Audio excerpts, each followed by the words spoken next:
Hey, this is Drake here. I was going to come back with another Monster Hunter World kind of guide video.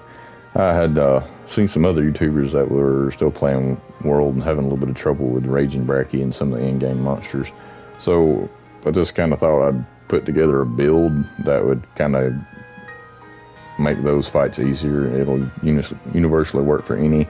And it's all pre-Bracky, pre-Raging Bracky gear, so it's not really hard to put together. Most everybody should access to it. And what we're doing, we're running 4-piece Valkana, just regular Valkana, not the arch tempered. And basically it's just a great sword build. But we're running 1 piece of Frostfang Barioth, and we're running the Frostfang Barioth sword because honestly it's just got the best ice. Like Valkana Great Sword would function in this, but if you're gonna farm for one, I would suggest going for Frostfang just because it's got more element, and for like versus a Latrion, you need as much element as you can put out to meet those elemental checks. So if you just want to farm one to do all, I would recommend this one. Now this one is augmented because I had it with one of my other builds, but if you wanted to just go for health regen, really that's all you need on it. But yeah, health regen on heavy weapons is kind of great. It helps you out so much. But yeah, as far as skills go, we're getting from the Valkana, we get Valkana Divinity, which is all of our crit hits do extra element, which we're kind of running an elemental build. We get Frostcraft, which builds up on our sword when it's sheathed, and I think it gives 30% extra damage at max, which will always be max because we're just doing frost draw attacks. And also your draw level 3 charge still counts as a draw attack, so it still gets the full crit bonus from crit draw. And the Frostfang, we get from the 1 piece of it, we get a stun effect to draw attacks, which is all we're doing, and slightly increases attack power too. Now we're Ice Attack 5. I could easily go for 6, but I decided to put in some blast resistance just for Raging Bracky because the blast is such an annoying thing in the fight. Once you remove that, it kind of gets a lot better. We got full quick sheath because that makes great sword just so much better to run. Full stun resistance because if you get stunned, basically you're dead. And we got 1 just hard defense duel, but it could be replaced with anything. Defense 3, need full health boost, and we got full crit boost because we're always doing crits. And we got full crit draw. You see 100% affinity on critical, and Divine Blessing because it's really good for survivability. That 50% reduction on damage when it activates is great, and 1 level of flinch free from the armor, which is really worthless, but it's just on there. As far as decorations are probably the hardest thing to come by because it's just RNG. You really have to grind to get the good ones. But this is how I've got it set up to just get the stats that we have. Like I said, this is just a hard defense shield. This literally could be replaced with anything, but that's just what I threw in there. And the anti-blast I'm running just for Raging Bracky. And that's kind of an open slot, so if you wanted to run this build on anything else, just if you've got the hard resistance, it'll give you, plus 20 resistance, plus 10 defense to whatever stat you wanted to put in there for. But that's kind of it. Like Palico does help a lot, honestly. But kind of what you want to keep him set up as is, I like to run Paralysis. Paralysis or Sleep on Great Sword is great. Sleep might be better, but usually I just run Paralysis all the time because it functions on basically every monster with basically every weapon type too. So you're not just limited to Sleep. And if you like, Vigor Wall Spray basically just gives you 1 extra feint. If you get fainted, he'll do his little bubble thing on you and revive you. So it's just 1 extra feint. And if you feel comfortable enough not running that, just go for Choral Orchestra for some more damage, and comfort too, because he'll give you stamina, regen, speed, and stuff like that. As far as food, if you really just want survivability, I would go for Healthy Platter because the Feline Moxie just allows you to take 1 hit that you normally would cart to without dying. And if you want to get it every time, just use Gourmet Voucher and go over to Healthy Platter, and now it's 100% chance. And sometimes on the daily skills, you can get Feline Insurance, which is just an extra feint on the quest. 1 feint doesn't count against you. I'm not sure if that can roll with Moxie or not. I don't think you can get both in one quest. But for now, Moxie you can get every time. Feline Insurance is a daily skill, so it just rotates. But yeah, let me make sure I'm stocked up. Oh yeah, as far as items go, I need to put Ancient back in here. Basically just your normal stuff. Use these, the charms, armor charms, power charms. And if you're not familiar, you buy these from the merchant. And then you buy 2 of each. You combine them with a Basilgeuse Talon. I believe it's a high rank one to make these. And basically they just give you like 20 more attack and 20 more defense just to have them in your item pouch. So just free damage and armor, might as well. And also if you're not doing it, bring Mega Nutrients, Mandragora. That way you can craft 5 more max potions during the fight, because these in-game monsters hit so hard, you really don't have time to be chugging potions. So you get in a bad situation, just pop a max potion. Now you can make them with Kelby horns, but honestly, I kind of hate farming Kelby horns, so I just prefer the Mandragora method. And we're gonna go run Raging Bracky here, and maybe he won't be too uncooperative with us, because we have no evasion window on this build, so it is extremely hard to roll out of attacks. Like, yeah, you basically, if you're in the way, you're gonna take the hit, because all of his hits have multiple hit boxes. You got the initial hit and then the explosion that follows. Oh, and that was the other thing. Like, I like to run Rocksteady and Temporal. Rocksteady mainly for flint shots, just that way you can ignore the roars and stuff, but it is kind of risky because it allows you to take multiple hits from the same attack that normally you would not. And Temporal is always just great, give you, to keep on. But if you don't want to run Rocksteady, you could run Evasion or Vitality or basically anything. But like I said, I just like Rocksteady for the being able to ignore roars to flint shot them. And that's it. Let's go try this out. Now, I didn't augment this gear, and that's why my defense is a little lower. You could augment every piece of this and get like another 100 defense, which would be a little over another 10-12% more damage reduction that you would get out of it, which would make every bit of it a little more comfortable. But we will see if he will cooperate this time around.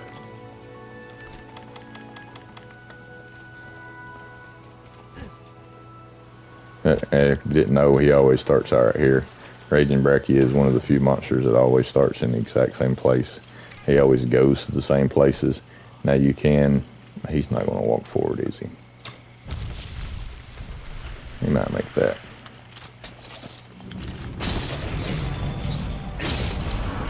Turn him once, and he should make that. Oh yeah, he made it. Alright, with this build, we won't really have to worry about tenderizing. It does give us a little more damage. And we missed it.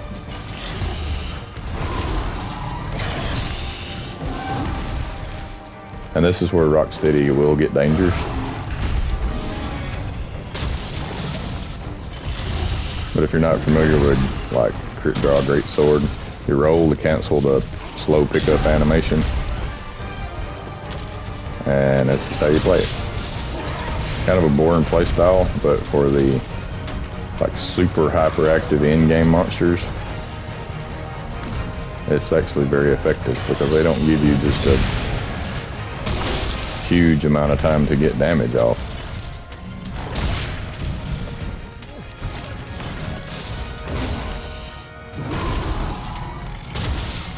As you see, his legs are terrible hitboxes. Uh-oh. Let's say that's gonna hurt.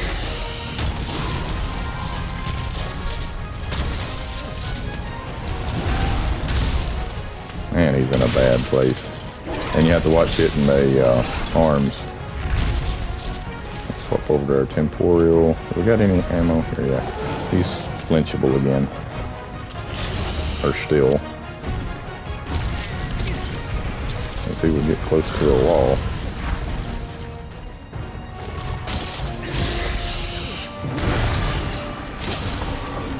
I kind of go by the mini-map. It's not always accurate, but if they got a yellow icon over them on the mini-map, that usually always indicates that they're flinchable. Go ahead and send that so we don't miss it again. And you have to watch his arms. When you do a certain amount of damage to them, they drop slime that explodes.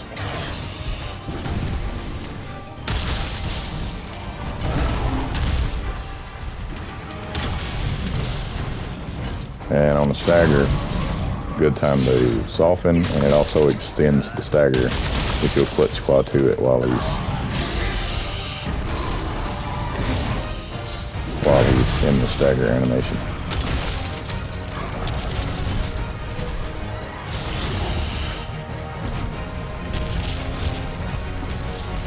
You have to watch the pools on the ground.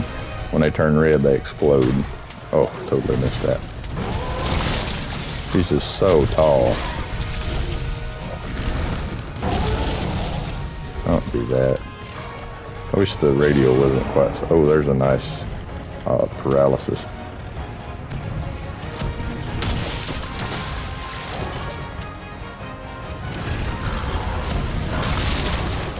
Oh, that was a nice one.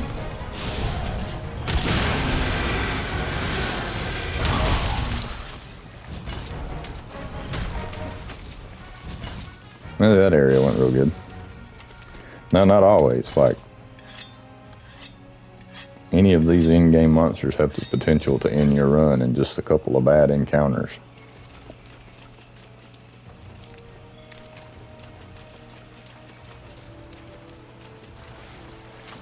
And sometimes it just boils down to the RNG you get, you know, if the... Like, Raging Brachy's kind of good to stay close. If you make distance, then he starts unleashing some attacks that you really just don't want to see him doing a lot. So it's kind of good to stay close to him.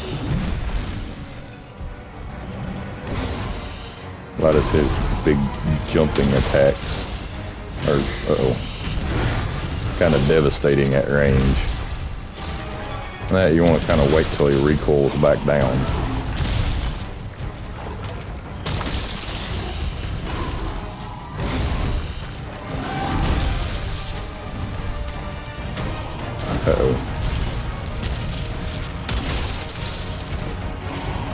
There ain't really any reason to rush it with this build, because we do really good damage.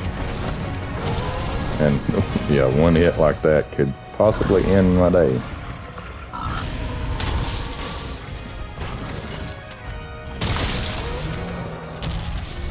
There's a stagger. I said if you grapple, it extends it. And I'm gonna get exploded. Uh-oh.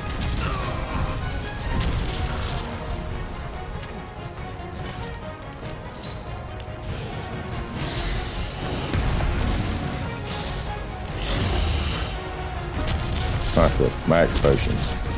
Lifesavers. And he's flinchable again. Too bad our temporal isn't ready.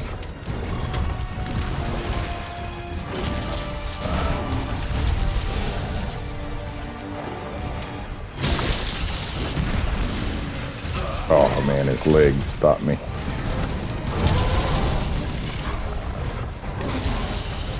He's very dangerous to grapple to.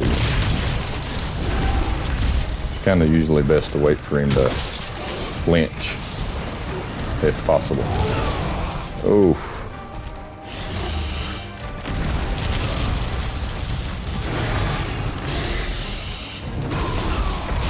Man, he's got me on the ropes here.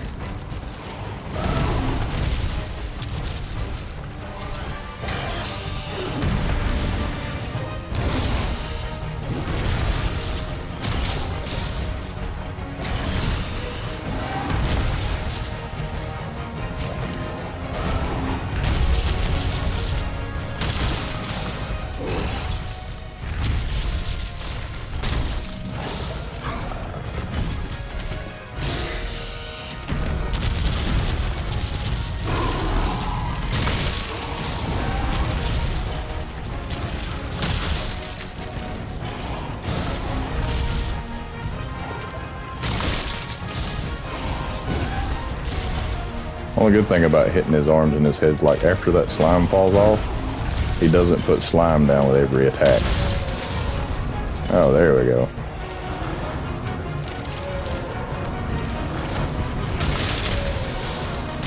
So like now his head won't put slime down anymore, but it kind of cost us some of our damage.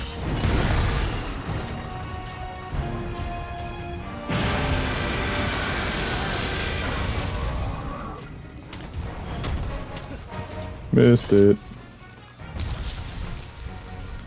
Alright, yeah. And that's kind of his zones. Like if you do enough damage, he will skip zones. He will skip this zone entirely and just go straight down to the bottom first. But, you know, this build doesn't quite put out that much damage.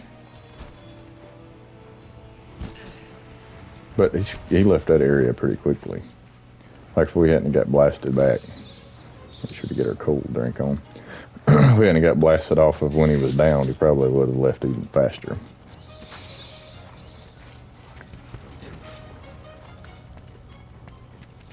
And our mantles are back, nice. Now in this area, I really like to try to keep him close to this ledge, which can be dangerous. That way you can get the mount. It's one of the few areas in this fight you got a good mounting opportunity.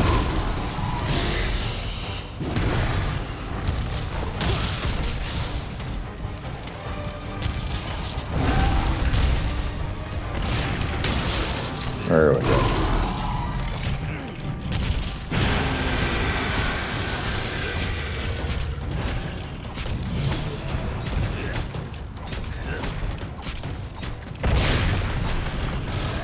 And if you didn't know on the mount, you got two options. You can hold R2 for brace, or when you see the screen start turning red, you can swap locations. And that will keep you from taking stamina damage, which will make you fall off.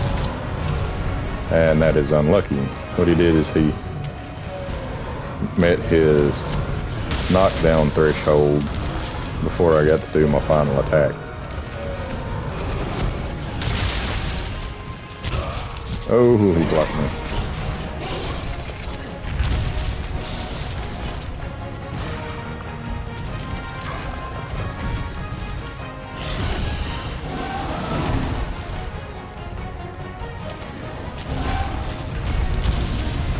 That's always a good thing. Don't be worried about giving up your potions. You can always go back and get more.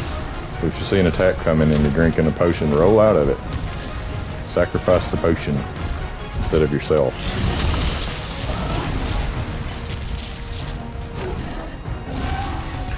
It's not very likely that you'll get two mounts in one area. Let's say that it's impossible. Just not likely. So now we'll just focus on damage. Oh, looks like he's focusing on damage too.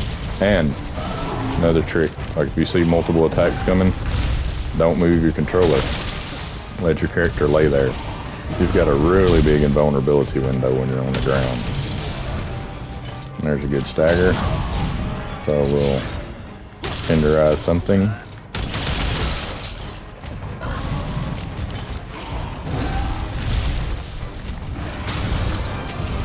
Oh, we got another good knockdown. Nice.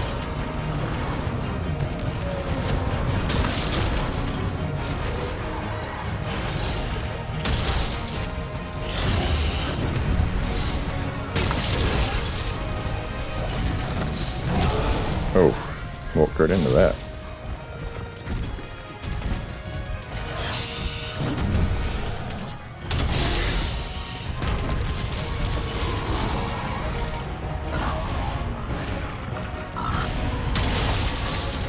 Uh-oh. Missed it.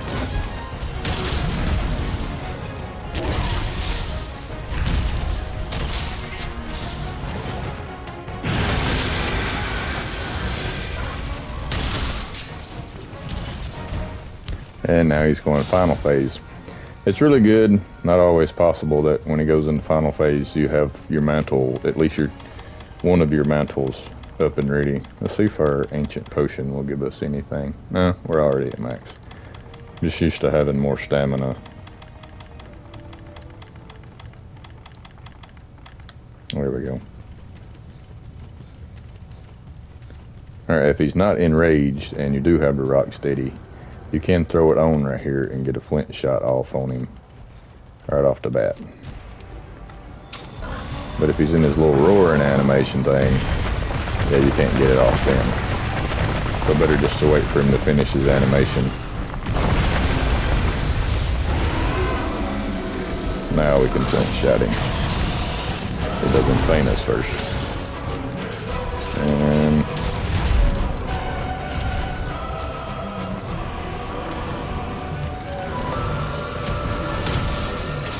oh, terrible hitbox.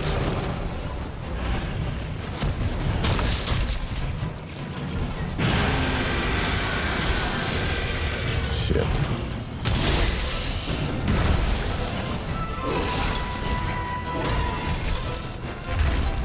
This is so tall.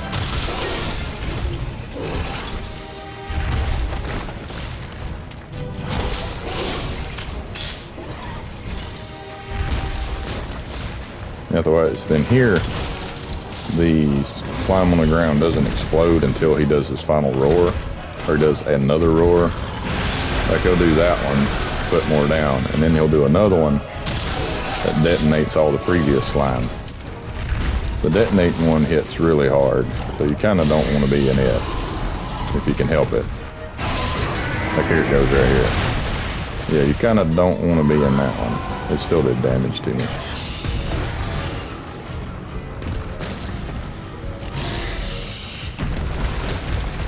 But you don't have to worry about the stuff exploding like it does normally. It kind of makes it easier, but it does do constant health damage to you to be in it. So just watch your health drain.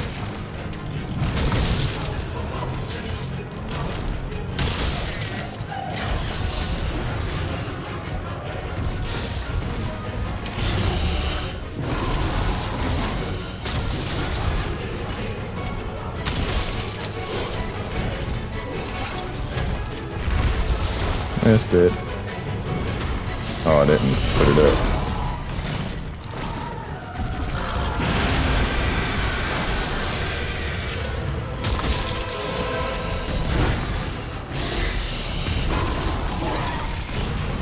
To me, this phase is kind of easier, just because his attacks don't all have follow-ups. But you do kind of have to watch, like, my health right now.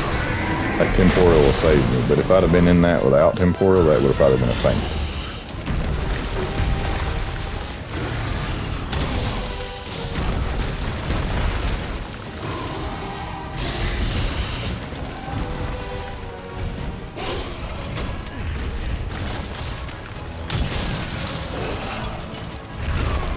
Oh, I took a direct hit on that one.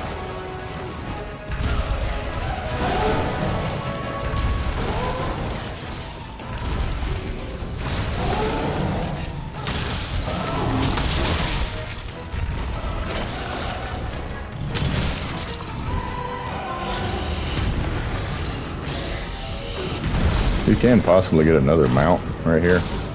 Uh-oh. Oh, he's doing that one.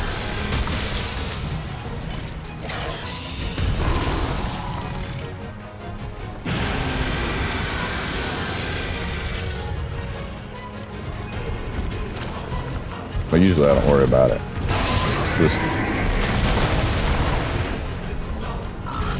The mount takes away so much of your frostcraft gauge to even try it because it's multiple hits. Sometimes it's just not even worth doing.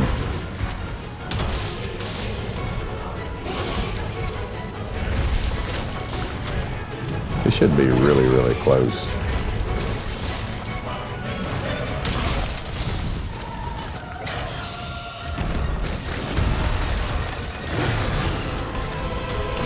Uh-oh, this is going to thank me. Nope, I didn't. Almost did. That's going to thank me. Yeah, there's the Calico. If I can get up without him finishing me off. Now if I'd have been in those, that would have been bad.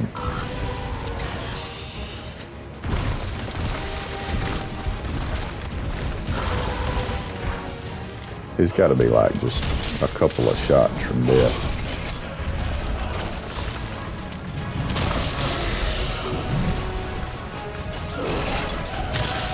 There we go. I knew he had to be just so close.